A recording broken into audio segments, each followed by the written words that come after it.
J'écris toujours un roman pour moi-même, pour me raconter une histoire. Et quand j'écris un roman, je ne l'écris pas en disant « Ah, je vais raconter ça, une histoire à des ados ». Pas en tout. Je l'écris pour mon plaisir. Juste pour mon plaisir de lire, de raconter une histoire, imaginer un autre monde. Dans ma famille, j'ai eu deux cousins qui se sont suicidés. Dans la famille de mon mari, une adolescente aussi. La personne à qui est dédicacé le roman, c'est une adolescente qui s'est enlevée la vie. Là, je ne vais pas le dire trop fort. Ce qui m'a motivée, donc, c'est essayer de montrer que l'amitié peut aider beaucoup à surmonter des problèmes, ces problèmes liés à ça. C'est que les adolescents de cette histoire-là, ont tous un petit morceau de la personnalité que j'avais. Le plus casse-cou, qui s'appelle Pétrel, c'est un garçon un peu qui est bipolaire, mais qui est aussi, il est très morose, mais il est en même temps casse-cou. Il prend des risques. Et ça, c'est à moi, à l'adolescence, j'ai fait des choses très dangereuses, comme escalader une paroi sans aucun équipement, même pas la poudre.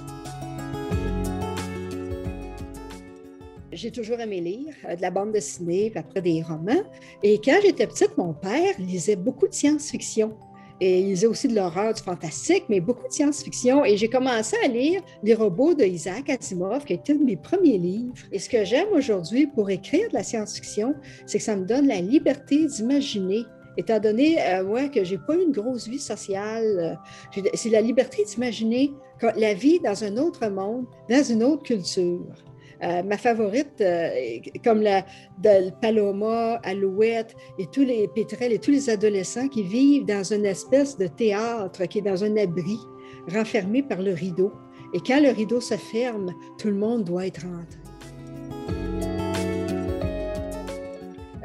La grande thématique, c'est évidemment en science-fiction, ce qui force notre groupe de gens à vivre ensemble dans un milieu d'une façon qui n'est vraiment pas naturelle. La deuxième chose, c'est la santé mentale, parce que tous ces gens-là vivent dans des conditions difficiles.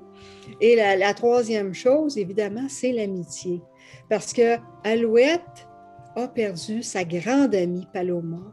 Je vais vous faire remarquer en même temps que les jeunes ont tous des noms d'oiseaux. C'est un désir de liberté de la part des parents, mais c'est aussi pour se rappeler le monde qu'ils ont quitté, parce qu'ils n'ont pas amené d'animaux vraiment avec eux.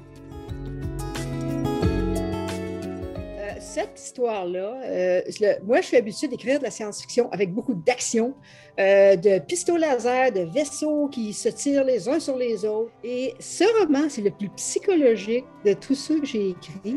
Et c'est écrit de façon naturelle et c'est celui dans lequel j'ai mis le plus de moi-même jusqu'à présent. Je ne savais pas ce qui avait poussé Paloma à prendre sa vie.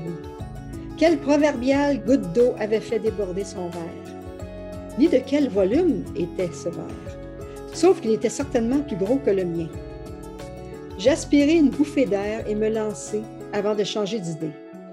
Paloma n'était ni faible ni fragile, dis-je. Au contraire, elle était solide. Elle travaillait dur. Je pense qu'elle a enduré pas mal de pression sans jamais se plaindre. Même la roche la plus dure peut casser sous un coup de marteau bien appliqué.